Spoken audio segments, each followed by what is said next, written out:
Hey guys, this is Clinton Jeff from UnleashThePhones.com, and today we're going to check out the Sony Xperia T3. Now, I reviewed the Sony Xperia T2 Ultra a couple weeks ago. The T3 is basically exactly the same specs but in a smaller package, which is more portable and much slimmer. I kind of gave away the entire review right there, but here's what I think of it. The Sony Xperia T3 comes in three colors, that's white, black and purple. Out of all of the three colors, I think purple is my favorite and maybe white, though it does get a little smudged up. Starting with design, the Xperia T3 looks a lot like its larger brother, the Xperia Z2. That is until you turn it over and then you see all that matte black plastic at the back. For what it's worth, the matte fabric at the back is really nice to feel, and coupled with the curved back of the Xperia T3 means that the phone is actually kind of comfortable to hold. It measures 150 by 77 by 7mm and weighs in at a pretty light 148 grams. But the first thing you'll notice when you take this phone out of the box is how slim it is, and it really is quite slim. At the front there's a 5.3-inch 720p display that's surrounded by quite a bit of bezel all around, which makes the Xperia T3 a bit larger than it needs to be. So I think Sony is catering this phone towards people that want a large phone, something that has a nice large screen, but something that can still easily fit into a pocket. Kinda. The 5.3-inch 720p tri-luminous display with Sony's Bravia Engine 2 technology has a pretty decent 277 ppi of pixel density. This is the same resolution as the Sony Xperia Z1 Compact but on a much larger screen. So while the screen on the T3 isn't as sharp as the Z1 Compact, icons are still very sharp and well defined, and it's fairly comfortable to read small text without having to zoom in all the way on websites. In fact, the only way you'll actually notice the lack of crazy high resolution is when you put this phone up next to a phone that has a 1080p or QHD display. But apart from that, color reproduction on the screen is pretty good, viewing angles are also really good, and the screen can get really bright, which means that it is very easily usable outdoors, provided it isn't very sunny of a day. Above the display you'll find the centrally located earpiece, which also has a tiny notification LED inside. There's also the 1.1 megapixel camera right in the front and Sony's branding right over here.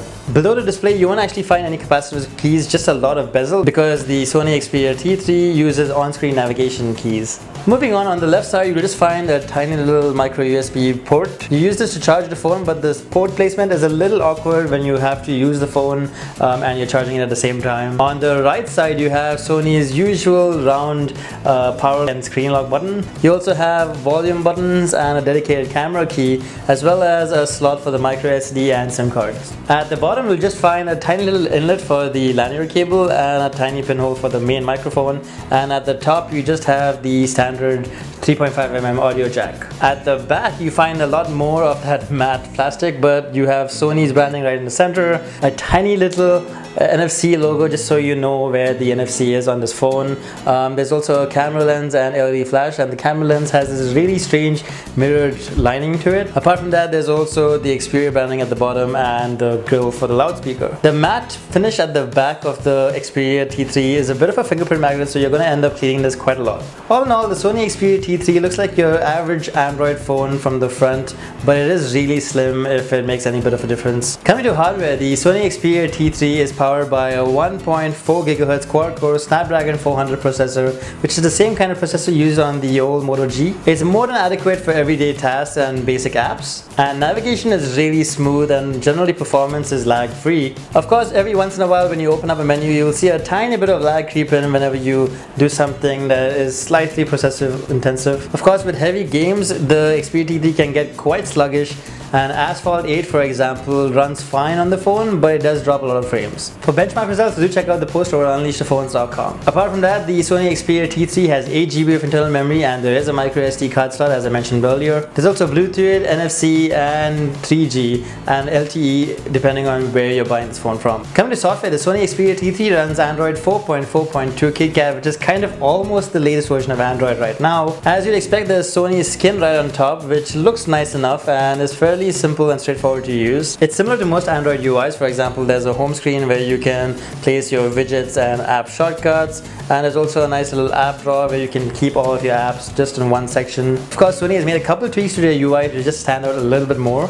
For example, if you swipe inwards from the left, you'll get this little menu on the app drawer. The menu allows you to organize the apps alphabetically according to most used, according to the ones installed, or you can arrange them according to your own order. There's also a shortcut to the Play Store, and you can also search for an app or uninstall an app right from here. Also, when you go to the multitasking view, you'll get these nice little app shortcuts here which you can pop up and move around. They're kind of nice and kind of convenient to use, I guess. I really am not a big fan of the mini apps, but they're there in case you need to use them. And just like with their other Xperia Android phones, Sony has replaced the music player with their own Walkman app that looks really nice and is really nice to use as well. Sony's also replaced the Gallery app with their own Album app, which allows you to view your pictures in a slightly nicer UI than the stock Gallery app. There's also a Movies app where you can basically watch all of your videos from, and it also automatically downloads information about these videos in case you want to see that. And just as you'd expect, there's also a shortcut to Google Now just by swiping upwards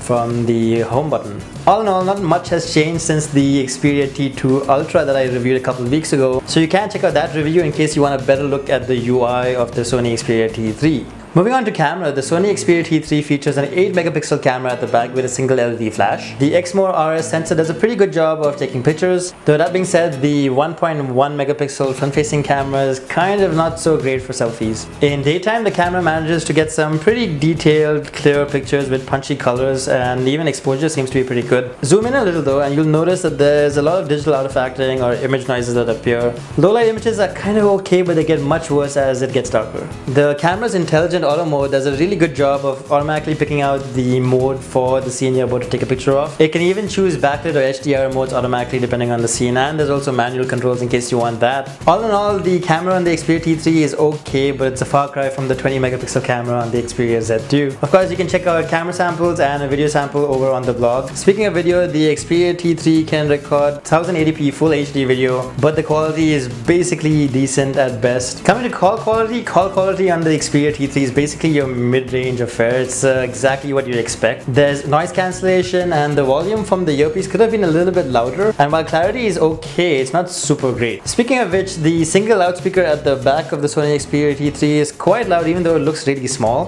Volume can definitely get louder than other mid-range phones, though the sound quality is much harsher. Coming to battery life, inside the non-removable case of the Xperia T3 lies a 2500 mAh battery. According to Sony, the battery can provide up to 12 hours and 46 minutes of talk time on 3G and can play back about 4 hours of video at full brightness. Regardless, the Sony Xperia T3 will very comfortably get you through an entire workday's worth of moderate usage, especially if you switch on Sony's stamina mode, which can keep it going for much longer. Alright, to conclude, the Sony Xperia T3 is a pretty good looking mid-range device, but apart from how slim it is, it doesn't really have anything going for it. There's really nothing unique or major that stands out about it, at least nothing compared to the similarly spec'd Motorola Moto G or the HTC Desire 816, both of which have their own unique defining factors. At the end of the day, while the Sony Xperia T3 is a nice enough phone by itself, there are better alternatives out there at the same price range. I would personally choose to get the Sony Xperia T2 Ultra instead, because at least that has better battery life. So that's what I think, guys. As always, if you have any questions about the Sony Xperia T3, do let me know right in the comment section below, or check out the blog post over at unleashthephones.com. As always, if you like this video, hit that like button and maybe subscribe, because I would be appreciated. And that's about it. Thanks for watching.